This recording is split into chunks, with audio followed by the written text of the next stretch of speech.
my friend Advocate Nagaraj, Dr. Sushila, Dr. Gopal, Dr. Jairam, Dr. Surya, Dr. Ashok, my friends, members of the District Judiciary, lawyers of the High Court, doctors, students of the Law Academy, faculty of the Law Academy, ladies and gentlemen.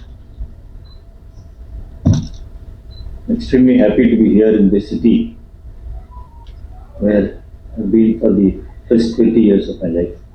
Did my schooling here, did my college here. Fortunate to see my boyhood friends. This program, where both doctors and lawyers have equal participation.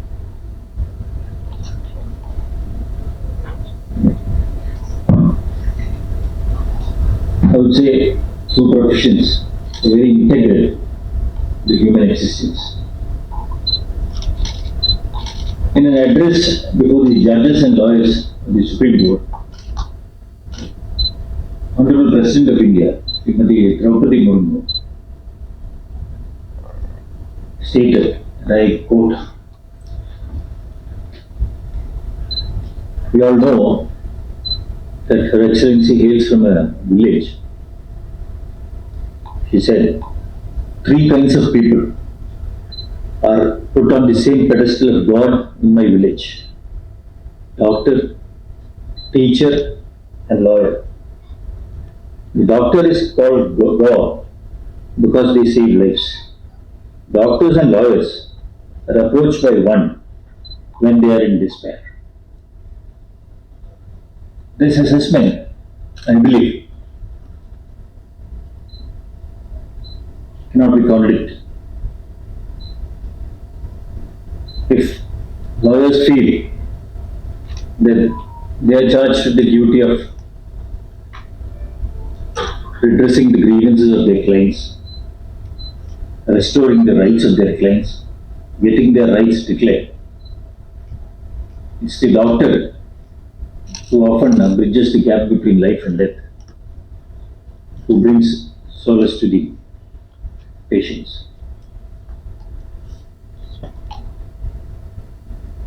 Personally speaking, I've seen Dr. P.P. Joseph, this district, very eminent physician. Met him several occasions along with my dad. My picture of a doctor starts from that time. A very mere sight of him, and he having a word with you or a sentence with you. I think that cured all the illness. That was the respect that people paid to doctors. I just took his name because it came to my mind.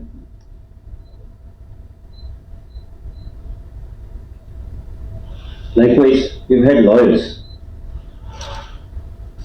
who did not think that making money was a sign of success. They did hard work, they tried their best for the client, they put the interest of the client above everything, like the doctors do. There are a lot of similarities between the two professions. In the oath which the doctors take, Hippocratic oath of 460 BC, it says you shall have an exemplary life both as a person and also as a professional. Likewise, you have in the oath the instance of the Bar Council where your conduct on and off the court is regulated. I said this as an introduction because this is the way in which the society treats these two professions. Or maybe it was the way people used to treat it. In law, the pursuit is truth in whatever jurisdiction. When it comes to doctors, it's a pursuit of the actual cause for the problem. These kinds of similarities. There are many areas where both the doctors and lawyers should go hand in hand for the ultimate betterment of the individual, ultimate betterment of the society, and to make this world a better place to live. Personally speaking, in a lighter way, doctors have always been a spot of bother for me. My son was very young. One day he asked me to get him a PlayStation. It was quite costly. So I said, I'll get you after some time. It's a costly affair. So he said, our neighbor so and so is having. I said, he is a very rich man because he's a businessman. So he had instead that a businessman is one who is very rich. So he said, but why don't you take money from ATM? I said, for taking money from ATM, you need to have money in the bank. Fine, with that, he went to school. His closest friend's son, his closest friend's dad is an eminent surgeon, Cochin, who drops him to school in a Mercedes. He came back and told me, you said in the morning that doctors, the businessmen, they make good money. But today I saw a doctor who is also making good money. I said, fine, that's correct. Businessmen and doctors, if they're successful, they make good money. So you knew it, he said. He said, I knew it. Instead of that, you became a lawyer. God save you. Now, I said, I have committed a mistake. You do one thing. You try to become a good doctor or a good businessman. Now, for me, it will be difficult to correct. I've already become a lawyer. A year's passed. Thus, destiny would have it. God's grace. He's studying for 7th semester law.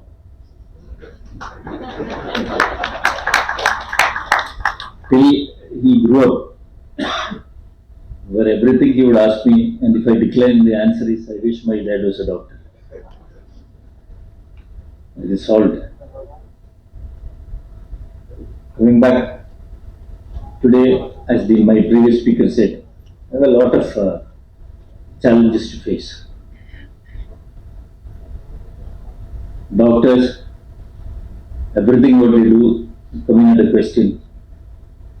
Matters of consent, informed refusal, questions of medical negligence, sharp practices by some members of the profession, unholy nexus with some of the pharmaceutical companies. Sorry, I didn't mean disrespect if there are any pharmaceutical companies out here. But then you have bad apples in any profession. The corporatization of hospitals, the cost of treatment. As somebody said, going to a hospital is as scary as skydiving.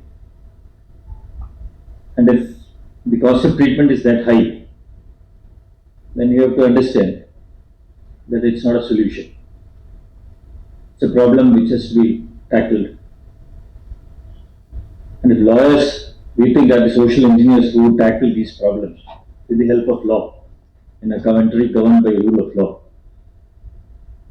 They have to find out ways and means to tackle these issues.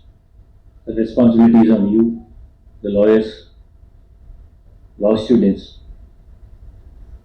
Doctors' job cannot be to prevent attacks on them, cannot be to prevent physical attacks on them, abuses on them in social media.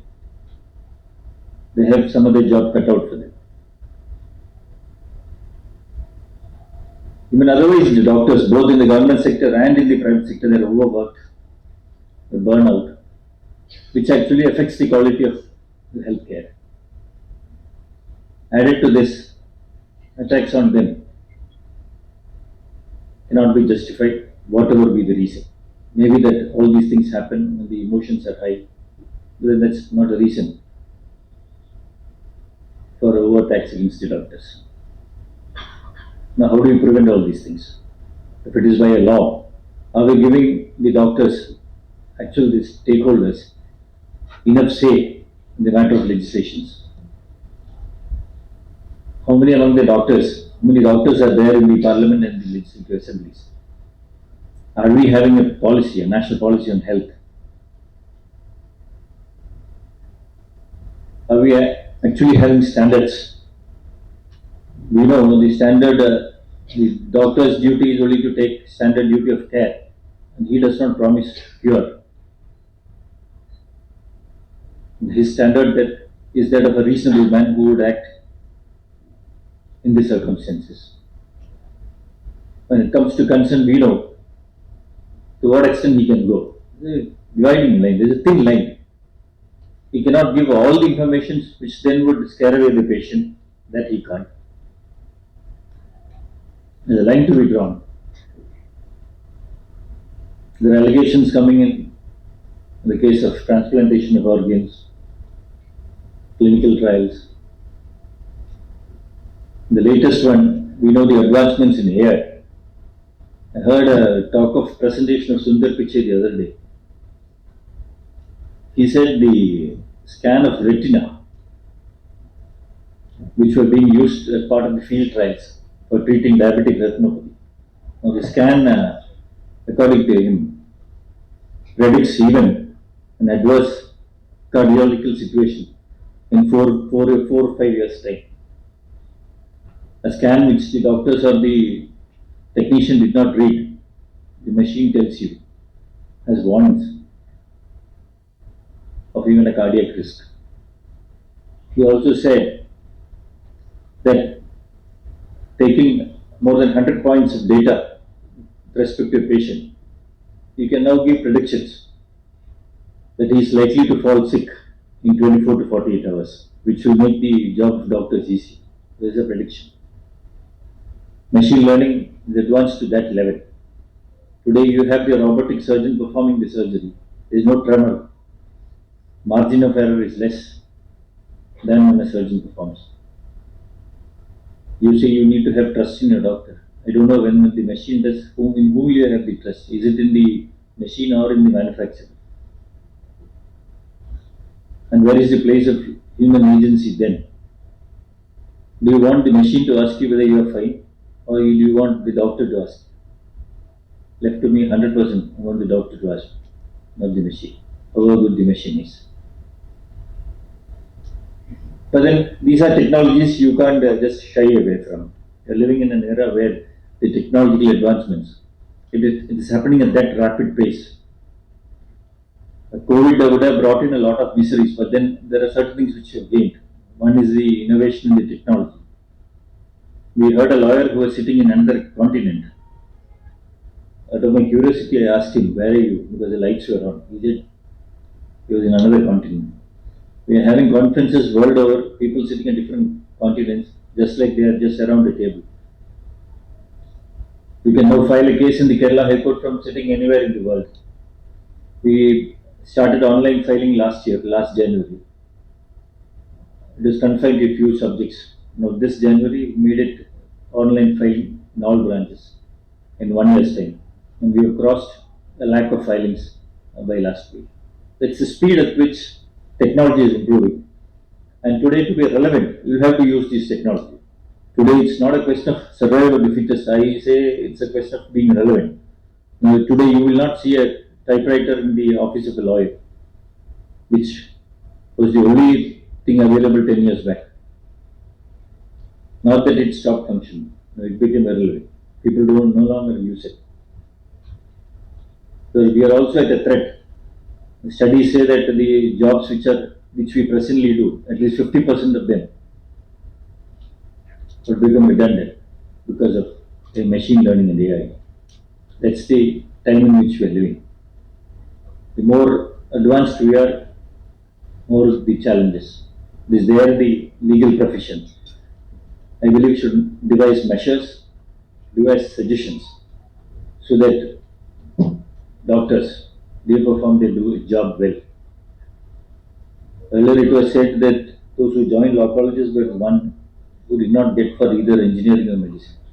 That was then. Today lawyers, they go to law colleges on a very informed choice. And I said the relationship between this is also there. We have students of, I was just watching the students of academy in 4 or 5 moot competitions. I was mighty impressed with their performance. I regularly read their journal.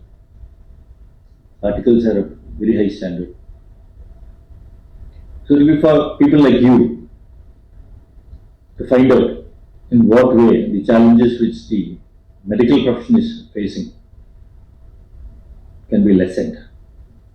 These are the conferences where issues like this can be deliberated.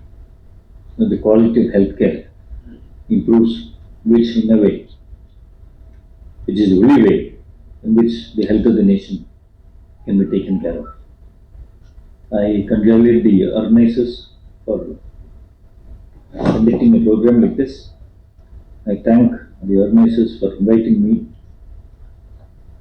I declare the Medi Juris 2023 open. I also congratulate Precise Special Eye Care. They're also part of the program. Incidentally, my first case after becoming a lawyer in 1995, my first case, independent case, was a medical negligence case. There is a case where after a cataract surgery, my client lost his eye. There was an infection, endophthalmitis. He lost his eye. And then the defense was, the ground on which medical negligence was charged was that there is no C&S test conducted, and therefore the infection could not be detected. And there was overuse of steroids which created inflammation that masked the infection. I remember to have got a book at that time. The name of the book is Complications After Cataract Surgery, written by, if I remember right, Dr. Frederick Theodore, ophthalmologist in New York. I studied and studied for months for that case. It was my first case.